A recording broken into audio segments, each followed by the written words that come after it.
is a combination of verb. The word look is the verb and for is your preposition. Is this clear? Are you there, Praneet? Yes, ma'am. Okay, fine. All right. I couldn't see you earlier because my screen was different, and then I couldn't hear you as well. Okay, so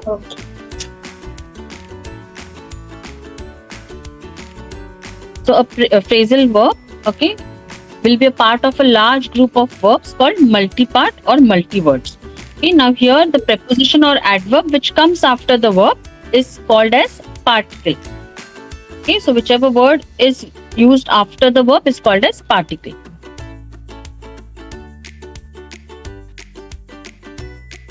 Okay, so we mainly use these words while we are speaking. Okay, if you are writing a formal letter, okay, or if you are drafting something which is formal, you will not be using phrasal verbs. You have to use the synonyms which are used formally. Okay. Okay, so now phrasal verbs can either be transitive or intransitive. So what is transitive and what is intransitive? Tell me. Ma'am, transitive and intransitive is like transitive form of verb would be which even has an object which receives an action done by subject. Correct. So if the phrasal verb is transitive, that means after the phrasal verb you will find an object which is receiving an action. Yes. Okay.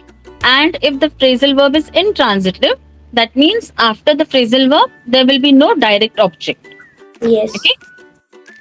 So, example, okay, I made up an excuse about the computer. Right? So here, made up, okay, an excuse. Okay, here, excuse is your noun, made up is your phrasal verb. So there is a direct object. Okay, there is also an object of preposition about the computer. So here, you see there are two objects over here. One is object of preposition and one is the direct object. So this is a transitive phrasal verb. Okay. Now, how do you know if it is transitive or not? In case if you get confused, okay, what you will do is you will try to convert the sentence in passive voice. Okay, intransitive verb, okay, cannot be converted in passive. You will not get a proper passive sentence. So I made up an excuse. Right? Just take this part if you want. Okay, an excuse was made up by me. Okay, so I am able to change it to passive voice. Right? So that means it is transitive. Clear? Yes.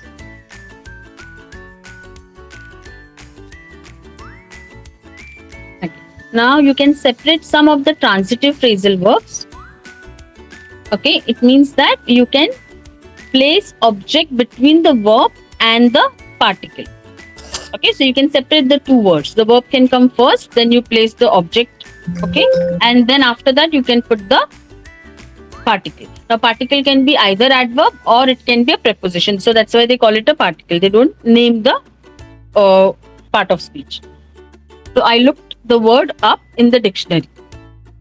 Okay, so instead of I looked up the word, you are separating them. I looked the word up in the dictionary. Yes. Now, there are some verbs which cannot be separated.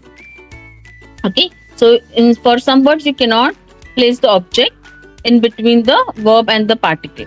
Like, I will look into the matter as soon as possible. You cannot say, I will look the matter into. Okay, so you will realize when you say the sentence, it will not make sense. Okay, so those verbs, do not break them. Is this clear? Yes. Some phrasal verbs can take an object, okay, either between the verb and the particle or after the particle. Right? So, I picked up the book.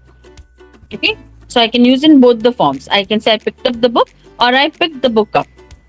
So, some phrasal verbs can be broken up and or used in the connected form. Both will be correct.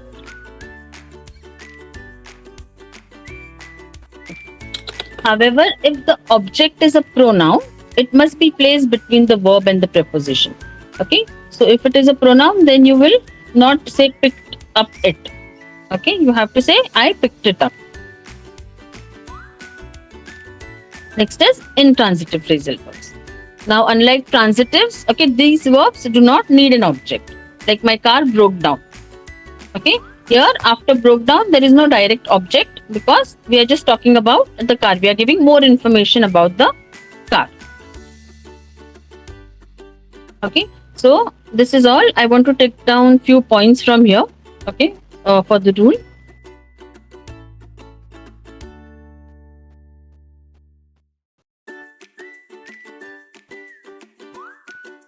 Okay, so first one is you take down the. Okay, I'm not able to see you, Pranil. You're there. Yes, ma'am, there's just a little bit camera issue. I'll just fix it. Okay, so first take down the rule. I mean, not the rule, the breakdown of phrasal verb. Okay, point number 2. So phrasal verbs are verb plus preposition or an adverb. Okay, so some pointers which you can note down to remember how to use them. So one is rule number 2. Okay, rule number 3 also take down. Okay, the meaning will be different from the original verb and it can be replaced by a synonym. So you will have another word to replace a phrasal verb. Okay. Okay. Is there any table where you can keep your book on, Pranil? I think Yes, this would be quite uncomfortable for you to sit. No? Yeah. Sit like this. yes. This would be better. Okay. So take down rule number 2 and 3 over here. Okay. Tell me once you're done, then I'll scroll. Once we're done with these rules, then we will go ahead and discuss the words.